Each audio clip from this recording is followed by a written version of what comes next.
और यह इतना बड़ा पागल था, इस कदर पागल था कि इसके मरने के बाद बदायूनी ने बजाबते अपने किताब में लिखा, चलो आज पगला को जनता से और जनता को पगला से मुक्ति मिल गई। तुगलक वंश का पहला शासक हुआ गियासुद्दीन तुगलक।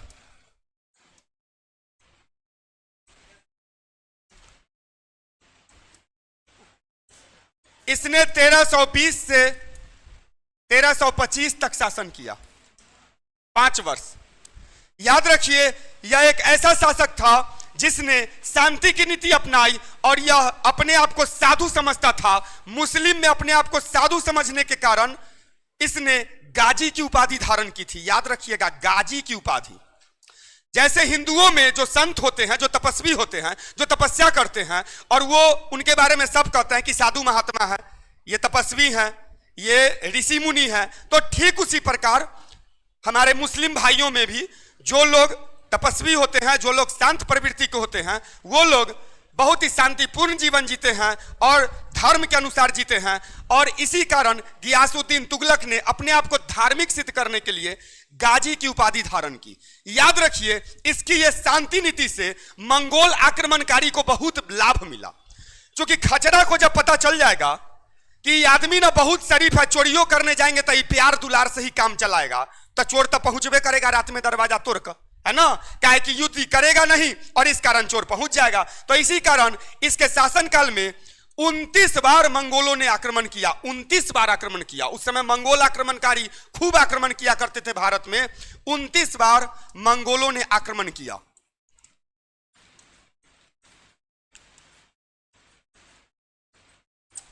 याद रखिए, यह दिल्ली सल्तनत का पहला ऐसा राजा हुआ जिसने नहर का निर्माण किया। नहरों का निर्माण करवाने वाला पहला व्यक्ति गियासुद्दीन तुगलक था। नहरों का निर्माण करवाया।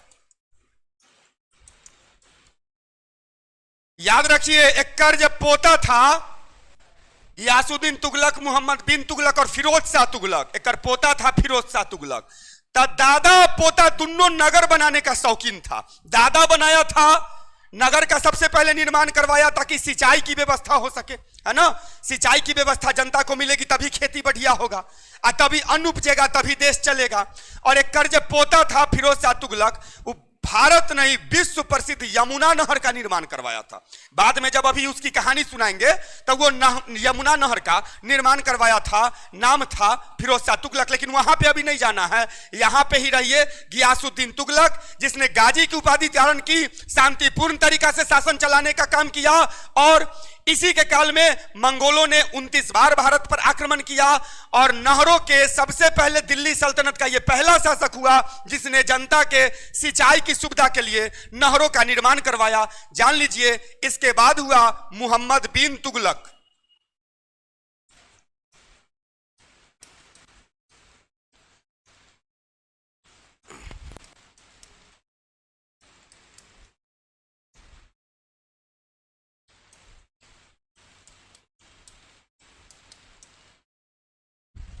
मोहम्मद बिन तुगलक जिसने 1325 से 1351 ईस्वी तक शासन किया, यह भारत ही नहीं दुनिया के इतिहास में पगला शासक, रक्त पिपासु शासक, सनकी शासक और मनबढ़तु शासक के रूप में याद रखा जाता है। रक्त पिपासु शासक इसलिए कहा जाता है क्योंकि जब इसके माथा पर गुस्सा चढ़ता था, गर्मी या जब माथा पर ज्यादा चढ़ जाता था तो दांत गरा के दरबारी का खून पी जाया करता था, है ना। जब माथा सनकता था, पढ़ने वक्त आप मजा लीजिए, पढ़ने वक्त बेटा आप लोग खूब मजा लीजिए। जैसे हम उदास चेहरा जीवन में पसंद नहीं करते हैं, हम चाहते हैं कि आप खूब मजा लीजिए, लेकिन केवल पढ़ने वक्त कंसंट्रेशन नहीं टूटना चाहिए मेरा, ठीक है। तो आप जब उदास हो जाते हैं तो हमको लगता है हमारा अपन संतान उदास हो गया है। कौन बाप चाहेगा कि ओकर बाल बच्चा उदास रहे रे? कोई चाहेगा? हमारे बाल बच्चा उदास रहे हम चाहेंगे? तो हम चाहते हैं कि खूब आप मजा लीजिए, लेकिन सिर्फ पढ़ाई में, ठीक है। चलिए, मोहम्मद बिन तुगलक भारत ही नहीं दुनिया के इतिहास का महान पगलघंटी शासक, महान सनकी शासक। इसे सनकी शासक इसलिए कहा जाता है क्योंकि जब इसके माथा पे सनकी सवार होता था तो आगे पीछे किसी की परवाह नहीं किया करता था। इसे पगला शासक इसलिए कहा जाता था क्योंकि इसने जीवन में एक भी निर्णय ऐसा नहीं लिया जिसमें किसी का राय लिया हो, किसी का यह राय नहीं लिया करता था। इसके मन में जो आता था वह काम किया करता था। और रक्त पिपासु शासक इसलिए कहा जाता है क्योंकि माथा पर जब इसके गर्मी चढ़ता था तो अपने दरबारी के, अब जकरा पर गर्मी चढ़ गया, जकरा पर गुस्सा चढ़ गया, ड्राइकुला के तरह, ड्राइकुला का ये नेचर है, रक्त पिपासु ड्राइकुला को कहा जाता है। तो दांत गड़ा के आई खून पी जाया करता था। और सवाल है कि सब जानवे करता था ये पगला है, ये रक्त पिपासु है, तब क्या कर सकते हैं जब राजा ही ऐसा है। तो इससे ऐ बेटा नहीं आवाज कीजिए,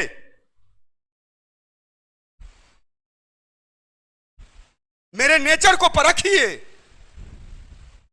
एक सेकेंड अगर बीच में आप लोग आवाज करते हैं तो हम पटना छोड़ के चले जाएंगे, और सिर्फ विद्यार्थी को लॉस होगा। मेरे घर पहुंचना होगा गोर पर नाक रगड़ने के लिए, पूरे देश के विद्यार्थी को, अगर पढ़ना है और आगे बढ़ना है तब।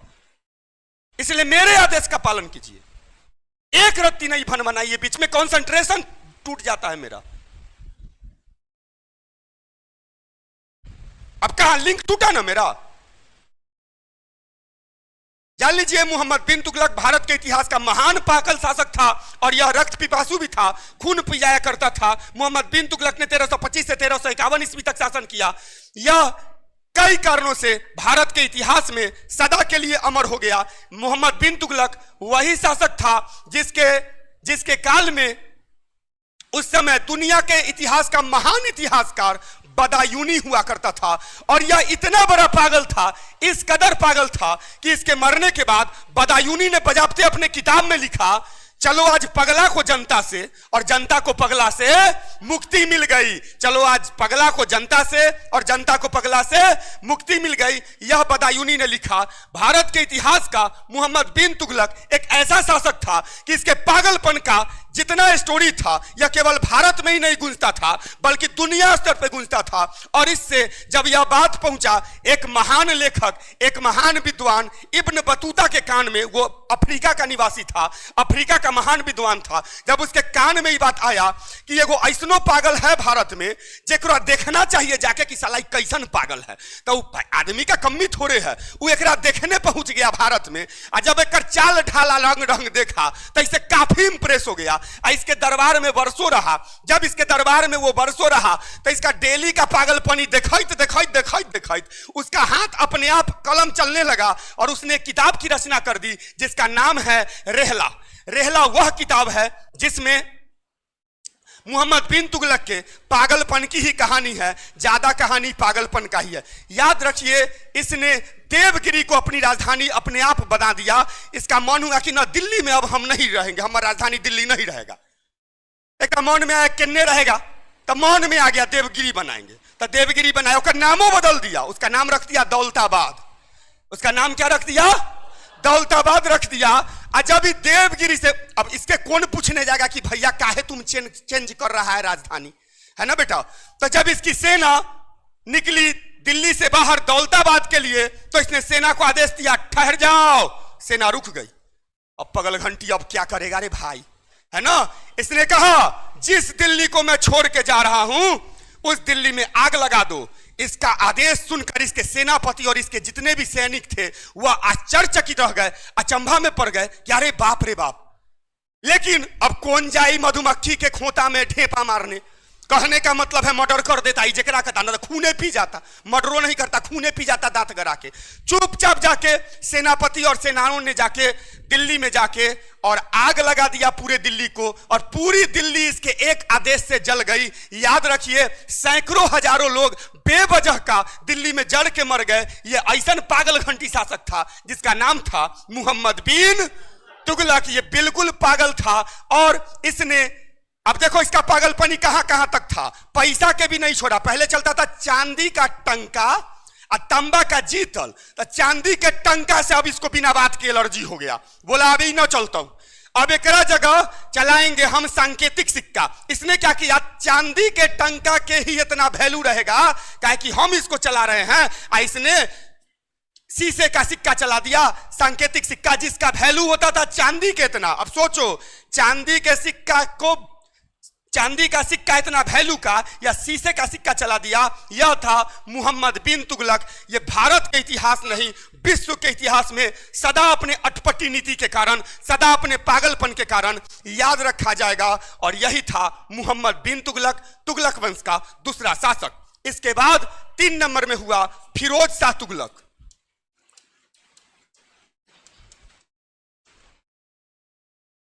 फिरोज शाह तुगलक 1351 से 1388 तक शासन किया। याद रखिए, यह इसके बारे में केवल इसीलिए इतिहास में याद रखा जाता है क्योंकि यह मुस्लिम कट्टरता का बढ़ावा देने वाला राजा था। जैसे ये कमाले एहो कमाले किस्म का, जिस खानदान में ऊपरे से तनी मनी चल रहा है मेंटल, तो नीचू वाला तनी मनी मेंटल होबे करेगा, है ना। तो जान लीजिए कि इसके खानदान में चूंकि ऊपरे से कुछ ना कुछ ड्रामा चला जा रहा था, तो ये फिरोज शाह तुगलक कह रहा था, तो इसका पागलपन दूसरे क्षेत्र में था। यह मुस्लिम कट्टरता के कारण सदा ही इतिहास में याद रखा जाएगा। ये ऐसा संकल्प था मुस्लिम कट्टरता के लिए कि उस जमाने में कर चला करता था जिसका नाम था जजिया कर।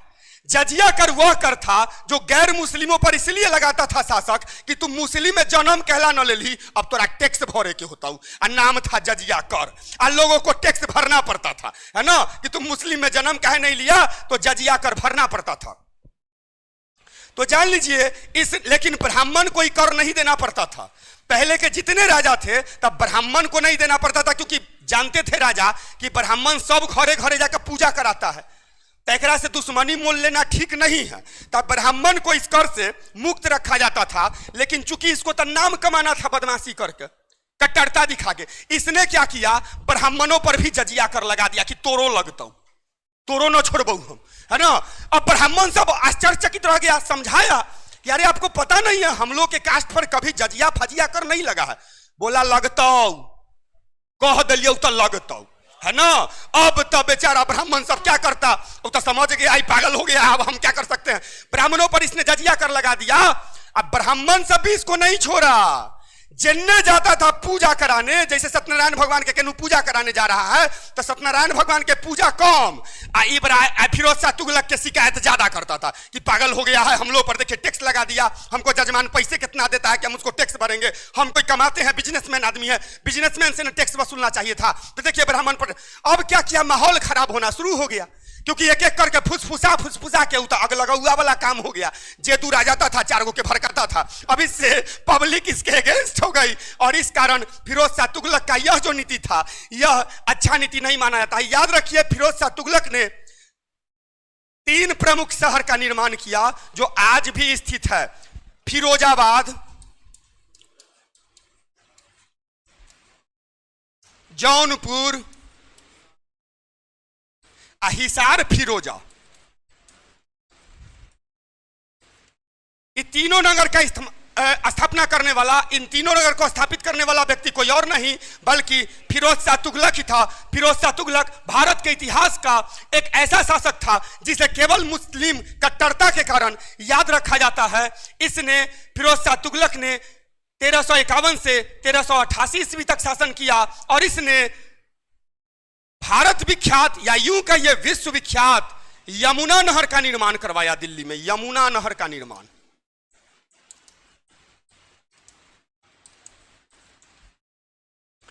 एगो और कारण से पूरे दुनिया में याद रखा जाता है। कारण ही था कि इसने दुनिया का रिकॉर्ड तोड़ते हुए एगो दान का विभाग खोल दिया अपने सल्तनत में, जिसको दीवाने खैरात कहा जाता था। इसने सोचा कि कोई हमरा से नाराज है लेकिन इतना ना दान देंगे कि सब प्रसन्न रहेगा। इसकी सोच एक तरह से सही भी थी, अपने तक तो सही सोचा, लेकिन अब इसमें क्या हुआ, इसका जितना अब जैसे डिपार्टमेंट खोल दिया, मान के चलो ये एग्जाम्पल दे रहे हैं, ये इतिहास की बात नहीं है। मान लो पटना में तो 1000 जगह था, उस पर अब पदाधिकारी डिप्यूट किया, पता है क्या है कि उस पर लिखल रहता था दीवाने खैरात की शाखा कृपया आके हमसे दान लेकर हम पर उपकार करे, है ना। तो कोरिया कौन देश में नहीं है, कमचोरबा सबके मौका मिल गया कि वाह वाह लाइसेंसी दान मिल रहा है, बस भोरे उठ कर आंख मई जाए तो उन्ने जाकर झोला लेकर अपना नखारा है ना। अब उन्ने से दान लिया तो उन्ने से लाइन लगल है, उन्ने से घूम घूम कर सब एक बार लिया तो उन्ने से फिर दोबारा आया। दोबारा जब आया तो पूछता था पदाधिकारी यारे तू अखनी ना दान लेके गया, बोला चुप, दाने का जब डिपार्टमेंट है तो सिर्फ देते रहो, है ना।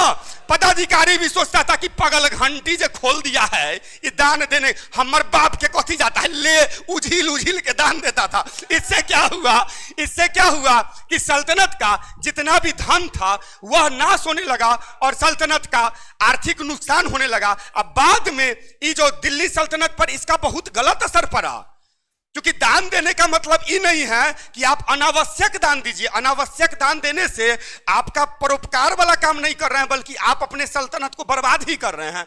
और फिरोज शाह तुगलक का ये जो दान करने का जो विभाग था, दीवाने खैरात, है ना, दीवाने खैरात, यह इसके लिए काल सिद्ध हुआ। ये तीन महत्वपूर्ण राजा हुए। पहला राजा जलालुद्दीन, गियासुद्दीन तुगलक, गियासुद्दीन तुगलक, ठीक है। उसके बाद मोहम्मद बिन तुगलक, उसके बाद फिरोज शाह तुगलक। यही तीनों शासक इस वंश के मुख्य शासक हुए। इसके बाद एक छोटा सा राजवंश आता है जिसके बारे में पढ़ना नहीं है, उसके बारे में पूछता कम क्वेश्चन है। कौन सा वंश है? गुल खिलाकर तूने सैया को लूटा, सैयद वंश। सैयद वंश के संस्थापक खिज्र खां को माना जाता है। खिज्र खां को ये 1414 से 1451 तक शासन किया था, सैयद वंश। इसके संस्थापक खिज्र खां को माना जाता है। और यह केवल इतिहास में इसलिए प्रसिद्ध हुआ और दिल्ली सल्तनत का राजा बन पाया क्योंकि उस समय के महान मंगोल आक्रमणकारी तैमूर लंग का ही पक्का चमचा था। तैमूर लंग जे कहता था वही करता था, और तैमूर लंग इसी के भरोसे भारत पर हमला किया था। देखिए ही भारत का दुर्भाग्य है ना, कि जे घर के मालिक के चोरी कराने पर उतर जाए वो बेचारा घर के कौन बचाएगा। तो मैंने कहता था आओ, इतने नहीं, तैमूर लंग को कहता हमको सब रास्ता पता है कि तू किन्ने से फंसेगा किन्ने से निकलेगा, वो हमको सब पता है कि तुम इन्ने से आएगा हम उन्ने में ही निकाल देंगे। ये इतना लूट करवाया भारत में कि तैमूर लंग इस पे खुश हो गया और उसी के सहयोग से इसने दिल्ली का सिंहासन प्राप्त किया था। खिज्र खां ने, यह रैयत ए आला के नाम से भी जाना जाता है। मतलब कि रैयत ए आला का मतलब होता है नौकर में जो श्रेष्ठ हो, है ना। कुछ लोग ऐसे जैसे कुतुबुद्दीन ऐबक, वो भी अपने आप को सुल्तान नहीं कहता था, है ना। तो ठीक इसी प्रकार ये रैयत आला के नाम से जाना जाता था खिज्र खां। और इस शासन से संबंधित, इसके शासन से संबंधित कोई खास बातें नहीं है। अलाउद्दीन मसूद शाह, अलाउद्दीन महमूद शाह इसके अंतिम शासक हुए थे सैयद वंश के। उसको मार के ही लोदी वंश का पहला शासक, क्या नाम था? हाँ, बकलोल लोदी। बहलोल नहीं, ओकर कारनामा बताएंगे तो याद आ जाएगा तुमको, बकलोल लोदी। याद रखिए, लोदी वंश का पहला शासक हुआ जिसका नाम था बहलोल लोदी।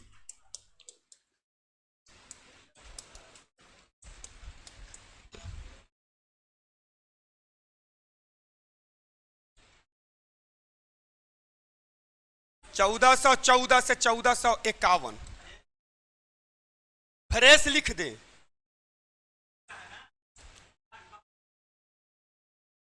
कोई बात नहीं है, तो मोटा कर दे इसको। मोटा कैसे होगा? पेन पर जाए, ऐ क्या आ गया? आओ इधर, मोटा कर।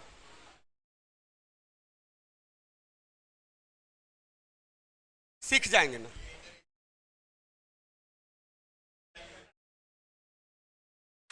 ये तो बहुत मोटा है रे।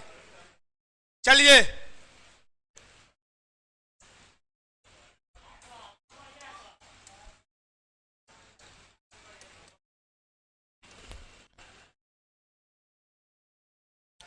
आजकल एक नया ट्रेंड चला है मेरे अगेंस्ट में। पैसा देके जो पढ़ रहा है वो कहता है आप ज्यादा मानते हैं सर उन लोग को, यूट्यूब वाला के। यूट्यूब वाला कहता है कि आप हमको कैसे ज्यादा मान सकते हैं, आप तो पैसा लेके जिसको पढ़ाइएगा उसको। मतलब सही में यहाँ पे मतलब क्या कहा जाए, बुर्बक के कन्या सबके भाव जाए, है ना। वही हालात हो गया है मेरा। माने हम सीधा आदमी है तो पैसा देने वाला कहता है कि आप मगनी में उसको कहे ज्यादा, माने जलता है। हम झूठ नहीं बोल रहे हैं, सही मायने में। 5 मिनट बैठ जाओ। सही मायने में कमेंट जो आता है और जो लाइव हम पढ़ाते हैं उसमें ऐसा कमेंट आता है, सर आप वो जोश में रूम में नहीं है। अरे बेहुदा, कहा के रूम में उन्ना जोश में कैसे हो सकते हैं? देवाले से टकरा जाए क्या? जैसे यहाँ तक क्लास रूम है तो तनी जोश में रहते हैं, है ना। तो जान लीजिए ये बहलोल लोदी है। ये एगो ऐसा शासक था। आपके लिए बैठेंगे, 5 मिनट रुक जाइए, सारी कहानी को हम कंप्लीट कर देते हैं। ये एक ऐसा, आप लोग 10 मिनट सर का मैप देखिएगा, 10-15 मिनट, और मेरे लिए हम हाथ जोड़ते हैं कि 15 मिनट रुक जाइएगा, हम 5-7 मिनट में कहानी को कंप्लीट कर देते हैं। और कोई भी व्यक्ति अगर आपको ज्ञान कुछ सिखाने आया है तो देवता है आपके लिए। 10 मिनट बैठ के ये देखना है कि हो सकता है ये जी कुमार सर जो मैप बतलाते भविष्य में उससे बढ़िया मैप ये व्यक्ति बतला रहे हैं, तो ज्ञान को प्राप्त कर लीजिए। ठीक उसी प्रकार जैसे पानी का जब प्यास लगता है तो उस समय ये दिमाग काम नहीं करता है पानी किन्ने से निकला है, समुद्र में से कि नदी में से, पानी पीने से जब मतलब है, ठीक है। तो ये क्या करता था, ये एगो ऐसा शासक हुआ कि दरबार में जब दरबारी खड़ा होता था तो एहो खड़ा हो जाता था। जैसे ये अपने आप को इतना रेस्पेक्टफुल पर्सन समझता था कि इसके सामने जैसे सिंहासन पर बैठा हुआ है और कोई दरबारी अगर लेट से आया तो लेट से तो दरबारी आया तो राजा काहे खड़ा होगा, तो एहो खड़ा हो जाता था। दरबारी जैसे राजा आता है तो दरबारी खड़ा हो जाता है, तो ये दरबारी आता था तो एहो खड़ा हो जाता था। ये सोचता था कि इससे हमारी ख्याति बढ़ेगी और लोग हमको बहुत पसंद करेगा, लेकिन यह नीति बिल्कुल गलत नीति थी, क्योंकि इससे राजा की गरिमा खराब हो जाती है और इसकी गरिमा वैसे ही खराब हो गई, निश्चित तौर पे खराब हो गई। ठीक है, अब इसके आगे चलते हैं। बहलोल लोदी भारत के, सर आ जाइए अंदर, आप बैठिए ना सर, बस 5 मिनट में हम आप